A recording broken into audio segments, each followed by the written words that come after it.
لیکن عموماً آپ نے اپنے خاندانوں میں یا ماحول میں ایسی مثالیں دیکھی ہوں گی کہ جو ہی مال زیادہ آنے لگ گیا خرابیاں بھی زیادہ ہونے لگ گئیں، ساتھ ہی بہت سی حرام چیزیں بھی چلی آئیں، بلکہ حرام چیزوں کی کثرت ہوتی ہی مال کی کثرت کی وجہ سے ہے۔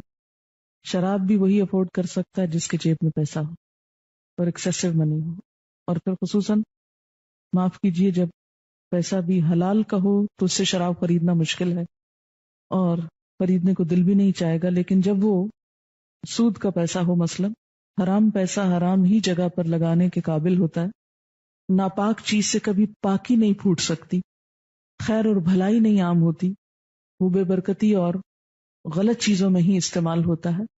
لہذا جب حرام کا مال آتا ہے وہ حرام جگہوں پہ لگتا ہے، جس سے بے چینی بڑھتی ہے، بے اطمینانی عام ہوتی ہے، آپس میں نفرتیں اور عداوتیں بڑھتی ہیں۔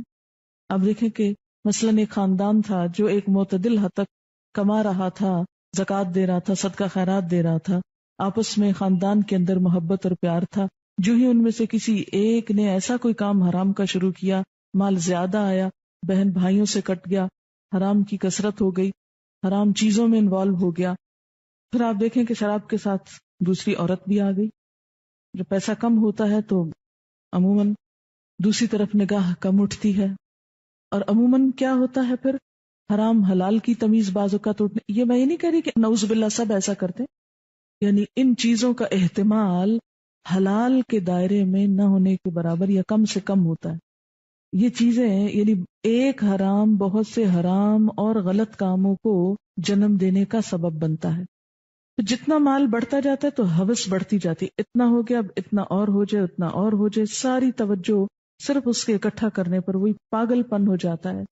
باولا شخص جسے اپنی کیئر بھول جاتا ہے، بال بچوں کی بھول جاتا ہے، اسی طرح حرام کے ذرائع سے بہت مال اکٹھا کرنے والے خود اپنی ذات کی، اپنی بیوی، اپنے بچوں، اپنے خاندان، ان تمام سے غافل ہو جاتے ہیں۔ وہ سمجھتے ہم نے مال دے دیا، پیسہ دے دیا، اب یہ محبت کے بھی بدل ہو گیا اور باقی سب چیزیں بھی اسی سے پوری ہو جائیں گی۔ تو وہ جو انسان کو انسان سے محبت اور ہمدردی اور شفقت ملتی ہے، اس کی جگہ مال سے پوری کرنے کی کوشش کی، جو بالکل ہی الٹ ہو گیا سب کچھ۔ پھر آپ دیکھیں کہ حرام کے مال سے جو صدقہ دیا وہ قبول نہیں، اگر وراثت میں چھوڑا تو جہنم کا توشہ لے کے مرا انسان۔ تو حلال کا اثر نسلوں تک جاتا ہے، اسی طرح حرام کا اثر بھی نسلوں تک جاتا ہے، نسلیں متاثر ہونے لگتی ہیں اس سے۔ تو بات میں یہ کر رہی تھی کہ جب مال ایک جگہ جمع ہو جاتا ہے تو اس سے خرابی ہونے لگتی ہے بہت سی۔ پھر آپ یہ بھی دیکھیے ساتھ کہ مثلاً آپ کھانا کھاتے ہی چلے جائیں اور جو ویسٹ ہے اس کا وہ جسم سے باہر نہ آئے تو کیا ہوگا؟ کوئی ایسا مریض کہ جو صرف کھائے اور اس کا سسٹم کام نہ کرے کہ جس سے اس کے ویسٹ مادے باہر جا سکیں، ایسے شخص کی تکلیف اور مصیبت کا آپ اندازہ کر سکتے ہیں۔ بالکل اسی طرح اگر ایک شخص صرف مال حاصل کر رہا ہے اور اسے خرچ نہیں کر رہا، دوسرے کی ضرورت پہ نہیں دے رہا، نکال نہیں رہا، تو اسی وجہ سے ہم دیکھتے ہیں کہ جو نبی صلی اللہ علیہ وسلم کو معراج کے موقع پہ دکھائے گئے کہ سود خاروں کے پیٹ بہت بڑے بڑے، کیونکہ وہ صرف مال ڈال رہے ہیں، کھینچ رہے ہیں، روپے سے روپیہ بڑھا رہے ہیں اور آگے نہیں دے رہے، اور اس کو کھانے کے لیے پھر کون آئے؟ سانپ ڈالے گئے۔ اس کے برعکس جو شخص مال کو حلال طریقے سے کمائے، اپنی ذات پر بھی خرچ کرے، دوسروں پر بھی خرچ کرے، اور فرض کے علاوہ، صدقات کے علاوہ مقروض کو قرض بھی دے، اور اگر مقروض قرض واپس نہ کر سکے تو اس کو صدقہ کر دے، اس کا کیا اجر ہے، کیا جزا ہے؟ حضرت ابو قتادہ فرماتے ہیں کہ جس شخص کو یہ بات محبوب ہو کہ اللہ تعالیٰ اسے قیامت کے دن کی سختیوں سے نجات دے، اسے چاہیے کہ تنگ دست کو مہلت دے یا اسے معاف کر دے۔ صحیح مسلم کی روایت۔ آپ صلی اللہ علیہ وسلم نے فرمایا کہ جس شخص کے ذمے کسی کا قرض ہو اور مقروض ادائیگی میں تاخیر کرے تو قرض خواہ کے لیے ہر دن کے عوض صدقہ ہے۔ آپ صلی اللہ علیہ وسلم نے فرمایا جو شخص کسی تنگ دست کو مہلت دے یا معاف کر دے، قیامت کے دن اللہ اسے اپنے سائے میں جگہ دے گا۔ صحیح مسلم کی روایت۔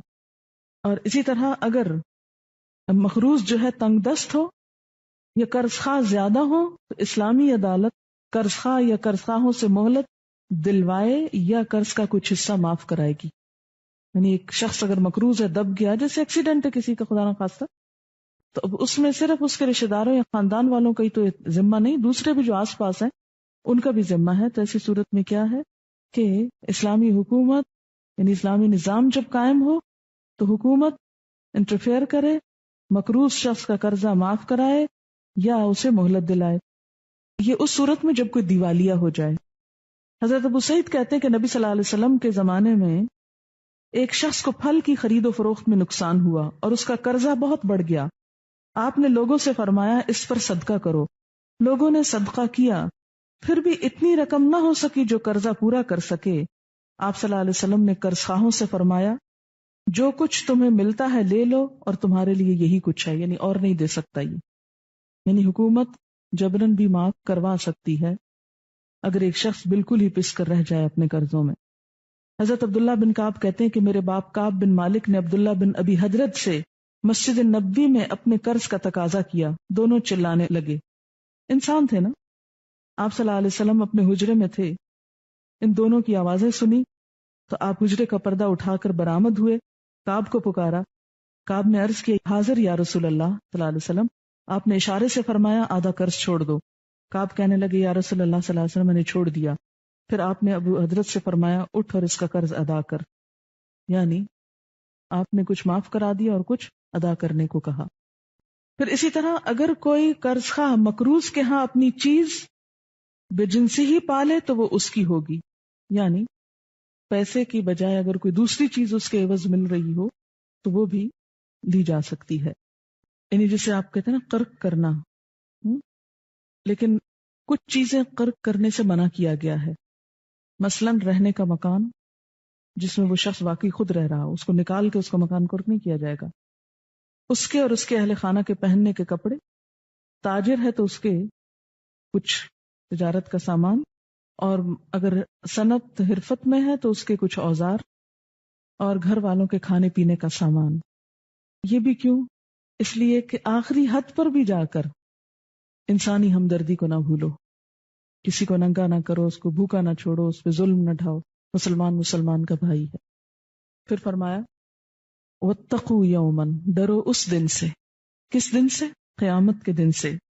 کیا ہوگا اس دن؟ ترجعون فیہ الی اللہ، تم لوٹائے جاؤ گے اس دن اللہ کی طرف.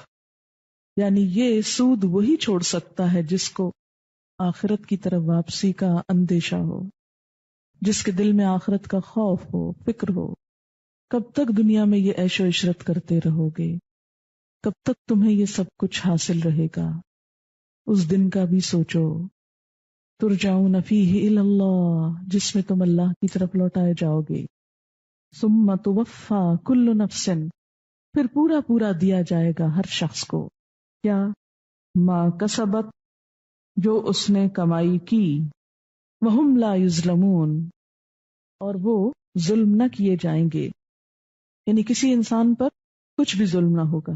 آیت بھی بہت سی روایات کے مطابق قرآن پاک کی آخری آیت ہے جو آپ کی وفات سے چند روز پہلے اتری.